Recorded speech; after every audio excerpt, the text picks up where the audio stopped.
अखंड हिंदुस्थानाच्या राष्ट्रमाता पुण्यश्लोक अहिल्यादेवी होळकर यांच्या 301व्या जयंतीच्या निमित्तानं आपल्या सर्वांच्या वतीनं मी अहिल्यादेवींच्या चरणी नतमस्तक होतो. कोटी कोटी आपल्या सर्वांच्या वतीनं अभिवादन करतो. आज या जयंती सोहळ्याच्या कार्यक्रमाच्या निमित्तानं उपस्थित माननीय राज्याचे माजी मंत्री आपल्या सर्वांचे नेते माननीय अण्णासाहेब डांगे साहेब, ज्यांची नव्यानं राज्यसभेचे खासदार म्हणून निवड झाली असे माननीय रामराव वडकुते साहेब, आदरणीय माजी मंत्री सदाभाऊ खोत साहेब, शिराळा विधानसभा मतदारसंघाचे आमदार माननीय सत्यजित देशमुख साहेब, भारतीय जनता पार्टीचे सांगली जिल्हा ग्रामीणचे अध्यक्ष माननीय सम्राट बाबा, माजी आमदार माननीय भगवान अप्पा साळुंके, माननीय CB पाटील साहेब, माननीय आनंदरावजी पवार, माननीय गौरवभाऊ नायकवडी, व्यासपीठावरती उपस्थित भाजपा नेते माननीय विक्रमभाऊ पाटील, माननीय चिमनभाऊ डांगे, माननीय विश्वास बापू डांगे,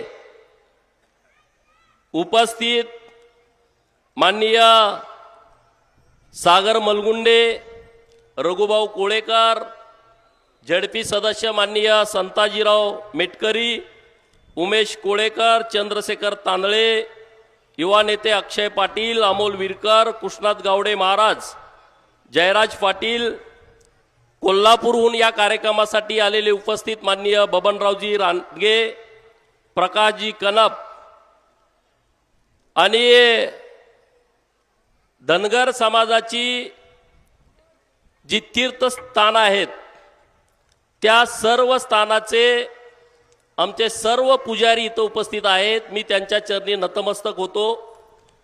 धनगरांची एक वेगळी संस्कृती आहे. देवाला मानणारे आम्ही आहोत, आम्ही आस्तिक आहोत. देवाच्या कानावरती आम्ही गाराणी घालतो आणि असे सगळे आमचे पुजारी, कारण पूर्वी पुजारी आमचा राजा असायचा, ते सगळे राजे आज ईश्वरपूरमध्ये उपस्थित आहेत. त्या सर्वांना मी जय मल्हार अर्पित करतो आणि सर्वांना नमस्कार करतो. आता नावं बऱ्याच जणांची घ्यायची आहे, पण आता वेळ कमी आहे. आपल्या या आजच्या जयंतीला एक वेगळं महत्त्व आहे. वेगळं महत्त्व यासाठी आहे, गेल्या वर्षी अहिल्यादेवींची त्रिशताब्दी जयंती झाली आणि या त्रिशताब्दी जयंतीच्या निमित्तानं अहमदनगरचं नाव बदलून अहिल्यानगर देवाभाऊ आणि एकनाथ शिंदे साहेबांच्या सरकारने केलं आहे. आणि हे अहिल्यानगर झाल्याच्या नंतर पहिली जयंती ईश्वरपूरमध्ये होते. ह्यालाही वेगळा अर्थ आहे. इस्लामपूरचं नाव ईश्वरपूर झाल्याच्या नंतर ही पहिली अहिल्यादेवींची जयंती हे ईश्वरपुरामध्ये होते आहे. बऱ्याच जणांना पचलं नाही, बऱ्याच जणांना वाईट वाटलं की इस्लामपूरचं ईश्वरपूर कशाला करताय. परंतु छत्रपती शिवाजी महाराजांचे विश्वासू मावळे संताजी धनाजी औरंगजेबाचा तंबूचा कळस कापून घेऊन आले होते, म्हणजे औरंगजेबाचं नाकच कापलं होतं. तसं आत्ताच्या आमच्या ह्या स्टेजवर बसलेले सदाभाऊ खोत असतील, माननीय सतुभाऊ असतील, सम्राट बाबा असतील, चिमन भाऊ असतील, ह्यांनी इस्लामपूरचं ईश्वरपूर केलं. त्यांच्यासाठी जोरदार टाळ्या वाजवा. कारण हे सोपं काम नाही. 40 वर्षाची मागणी होती. बातम्या यायच्या, टीव्हीवर यायचं, आंदोलन व्हायचं, इस्लामपूरचं ईश्वरपूर झालं पाहिजे. पण 40 दिवसाच्या आतमध्ये ह्यांनी हे नामांतरण केलं. नामांतरणाचं पण खूप राजकारण झालं. मने उरून राहिलं. अरे उरून कसं राहतंय? राहत नाही, सगळं झालं. आणि म्हणून आजच्या या जयंतीला एक खूप वेगळं महत्व आहे. अहिल्यादेवींचं खूप मोठं काम अखंड देशभर आहे आणि अण्णासाहेब डांगे साहेबांना त्याचं खूप श्रेय जातं. कारण चौंडीचं जे डेव्हलपमेंट झालेलं आहे ते अण्णासाहेब डांगे साहेब यांच्या नेतृत्वात झालंय.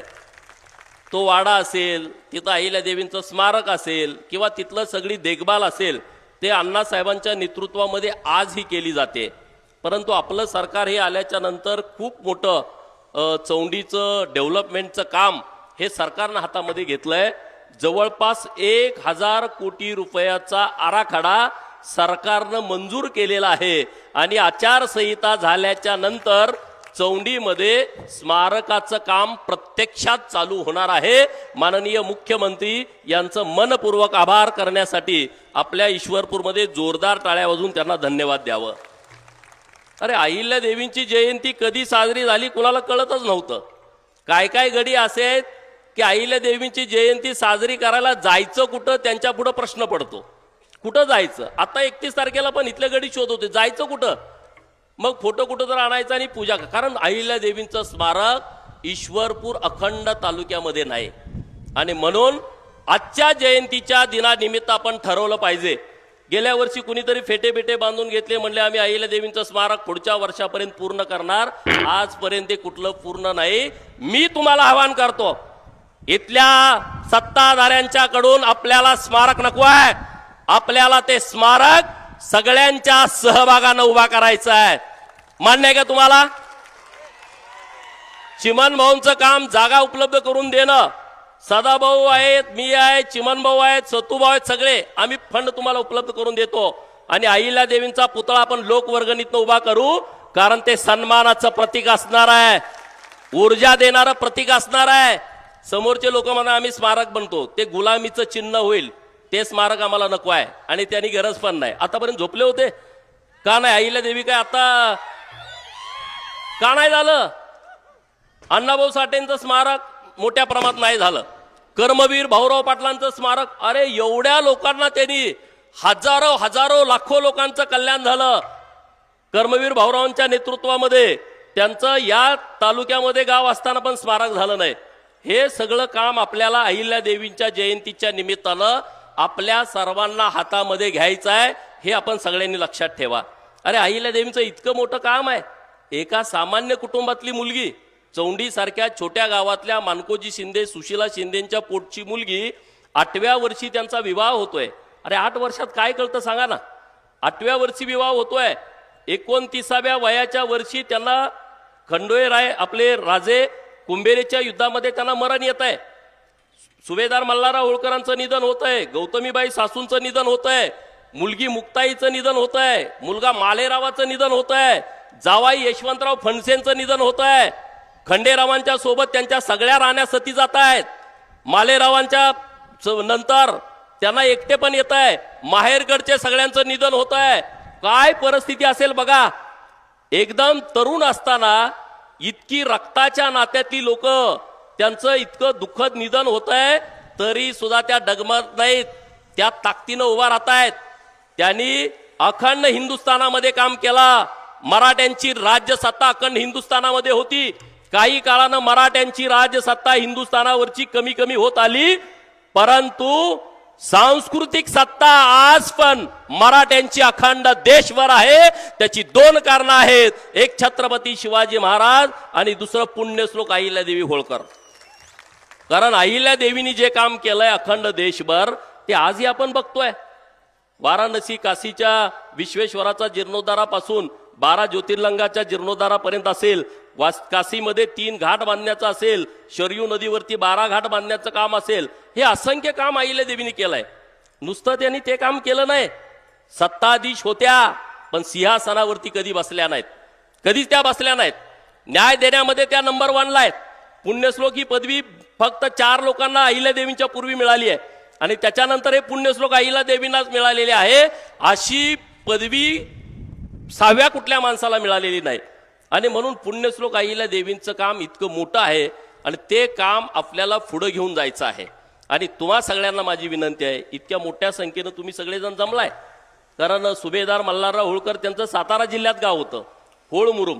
मेंढ्या राखणाराचा पोरगा हिमतीवरती किती पुढं जाऊ शकतो, मेंढ्या राखणाराचा पोरगा स्वतःचं स्वराज्य निर्माण करू शकतो. अरे तुम्ही तर आता एकदम सक्षम आहात, तुम्ही ताकदीनं पुढे या. ही राजकीय सत्ता ही झुगारून टाका, ताकदीनं पुढे या. कुठल्या दादागिरीला आणि दडपतशाहीला तुम्ही भीक घालू नका. ह्याच्यासाठी आपला जन्म झालाय काय? यासाठी तुम्ही ताकदी अहिल्या देवीची जयंती आलो ढोल वाजवला यासाठी नाही आहे. अहिल्या देवींच्या जयंतीच्या निमित्तानं तुम्ही इथून ऊर्जा घेऊन गेला पाहिजे की आता गुलामगिरीचं ऊस हे पीक आपण बंद केलं पाहिजे, तरच तुम्ही राजकीय क्रांती करू शकता. हे बाजूला करा, अनेक विषय आहेत ना आपल्याला पुढं. तुम्हाला जर राजकीय चळवळ करायची असेल तर तुम्हाला गुलामगिरीतून मुक्त व्हावं लागेल. गुलामगिरीतून मुक्त व्हायचं आहे, पहिल्यांदा ऊस काढून टाकला पाहिजे. मग कारखाना आडवा येतोय, वाटच आडवी येते आणि ट्रॅक्टर आडवलं, हे बंद करून टाकायचं. एकदम धाडसानं पुढे यायला पाहिजे आपण. ही शक्ती आपल्या अंगामध्ये असली पाहिजे, ही ताकद आपल्यामध्ये असली पाहिजे. नाहीतर काय हो, तुम्हाला काही करता येणार नाही. अरे डांगे साहेबांचा आदर्श घ्या ना, काहीच नसताना त्यांनी क्रांती केली. या राज्याच्या कॅबिनेट मंत्रिमंडळामध्ये गेले, विरोधी पक्ष नेते झाले आणि सांगली सारख्या जिल्ह्याचे पालकमंत्री झाले. ही धमक संघर्षामध्ये आहे, ही धमक संघर्षामध्ये असते. तुम्हाला संघर्ष केल्याशिवाय पर्याय राहत नाही. आज इतकी आपल्याकडे सांस्कृतिक ताकद आहे, इतकी ताकद आहे. हे वेगळं पण आहे आपल्याकडं, हे वेगळं पण आपण जपलं पाहिजे. ही ताकद आपण लोकांच्या मध्ये पुढे घेऊन गेलं पाहिजे. शिक्षणाच्या बाबतीमध्ये आपण एकदम सजग झालं पाहिजे. आपल्या प्रत्येक पोराला शिक्षितच केलं पाहिजे. हे बाकीच्या विषय आता सोडून द्या. मेंढपाळांच्या वरती एवढा अन्याय होतो. मेंढपाळ बांधवांचं मी मनपूर्वक आभार व्यक्त करतो की या जयंतीमध्ये मोठ्या संख्येनं ते उपस्थित आहेत. मेंढपाळांना रोज त्रास किती होतोय, लोक विनाकारण मारतायत, गुरासारखं मारतायत, कुऱ्हाडीचे घाव घालतायत, दगड डोक्यामध्ये घालतायत. कारण काय? नुसतं शेतात आले, पिकात नव्हे शेतात आले. कारण काय? रस्त्यावरनं मेंढर खाली आली. कारण काय? बंधाऱ्यामध्ये पाणी प्यायला आले. काहीच नाही, गुरासारखं मारताय. पुढच्या पिढीमध्ये धनगरांची पोरं मेंढ्या राखणार नाहीत. हे महाराष्ट्रातल्या सरकारनं पण लक्षात घ्यावं आणि बोकडं खाणाऱ्यांनी पण लक्षात घ्यावं. नाही गरज, हे कमी व्हायला लागलंय. शिक्षणाचं प्रमाण आमच्यामध्ये पण वाढायला लागलं, हे सगळं कमी व्हायला लागलं. माझ्या पडळकरवाडी गावामध्ये घरटी मेंढ्या होत्या, आज फक्त 3 जणांकडे मेंढ्या आहेत, त्या पण 10 आहेत. त्यामध्ये मी पण आहे. 3 जणांकडेच आहेत. मेंढी आमची लक्ष्मी आहे म्हणून आम्ही ठेवली आहे. आमची लोक नाहीत आता जात, बाहेर जाऊ शकत नाहीत. याचा विचार समाज व्यवस्थेने पण करावा. उगाच आला आणि गुरासारखं मारला, हे बरोबर नाही. आरक्षणाची लढाई आम्ही लढतोय आणि 1,00,000% ते आरक्षण मिळवण्यासाठी जी काय ताकद लावावी लागेल ती आपल्याला लावायची आहे. त्याच्यासाठी आपण संघटित होऊ, त्याच्यासाठी आपण ताकदीनं पुढे जाऊ. त्याच्याबद्दल चिंता करण्याची काहीच गरज नाही. आपण त्या विषयामध्ये सगळेजण एक दिलानं एक मनानं आपण पुढे जायचं आहे. आज इकडे यायचं म्हटलं तर बरेच सगळे म्हणले अरे गोपीचंद बऱ्याच दिवसांनी येतोय. मैंने बोला था ना, एंट्री लेट होगी लेकिन ग्रेट होगी. जिंदगी जीते हैं हम शान से, जिंदगी जीते हैं हम शान से, तभी तो दुश्मन जलते हैं हमारे नाम से. तभी तो दुश्मन जलते हैं. आपल्याला काम करावं लागल. अरे ममता बॅनर्जीची 15 वर्षाची सत्ता, ती कुणाला जुमानत नव्हती सत्ता. आज ती सत्ता राहिली का? त्यांचे खासदार 20 NDA मध्ये सामील झाले. 80 पैकी 60 आमदार त्यांनी वेगळा गट स्थापन केला. विचार करा, ममताची सत्ता जाऊ शकते, एका साध्या आमदाराला तुम्ही कशासाठी टेन्शन घेताय, कशासाठी काळजी करताय? काय काळजी करण्यासारखं कारण नाही. हे सगळे दिग्गज नेते तुम्हाला सपोर्ट करायला बसलेले आहेत. अहिल्या देवींचे एवढ्या मुत्सदी होत्या, जेव्हा राघोबा दादा त्यांच्यावरती चाल करून आले, मालेरावांचं निधन झालं आणि त्यांच्याकडे जो होता कारकून, त्यानं सगळं तिकडे निरोप दिला की अहिल्या देवींच्या खाजगी कोशामध्ये 17 कोटी रुपये शिल्लक आहेत आणि तुम्ही चाल करून या, सैन्य घेऊन या, आपण हे सगळं वाटून घेऊ निम्म निम्म. आणि मग राघोबा दादा चाल करून अहिल्या देवींच्या राज्यावरती आला. अहिल्या देवींना समजलं, अहिल्या देवी इतक्या ताकदवान होत्या, हुशार होत्या. ठीक आहे, त्यांनी सगळ्यांना निरोप धाडले की आमच्या राज्यावरती आक्रमण करायच्या तयारीमध्ये तुम्ही. ते सगळे बाजूबाजूचे सगळे होते. ते म्हणले अरे मल्हाररावांचं उपकार नाही तसा एक पण राजा इथं नाही, त्यामुळे सगळ्यांनी सैन्य धाडले. आणि तरी अहिल्या देवीने एक पत्र लिहिलं आणि त्या पत्रामध्ये असं लिहिलं, राघोबा दादा तुम्ही माझ्या राज्यावरती चाल करून येत आहात, त्याबद्दल दुमत नाही, परंतु माझी 5,000 महिलांची फौज ही पहिल्यांदा तुम्हाला सामोरे येणार आहे. या महिलांच्याकडून जर तुमचा पराभव झाला तर तुम्हाला कुठंही तोंड दाखवायला जागा राहणार नाही. आणि तुम्ही जर माझा पराभव केला तर लोक तुमच्यावरती थुकतील की तुम्ही बाई माणसाचा पराभव केला. एवढ्या एका वाक्यावरती राघोबा बदलला. म्हणला मी काय तुमच्यावरती इथं लढाई करण्यासाठी तुमच्याकडे येत नाही, मी मालेरावांचं निधन झालंय म्हणून मी सांत्वन करायला येतोय. मग सांत्वन करायला काय 50,000ची फौज घेऊन यायचं असते काय?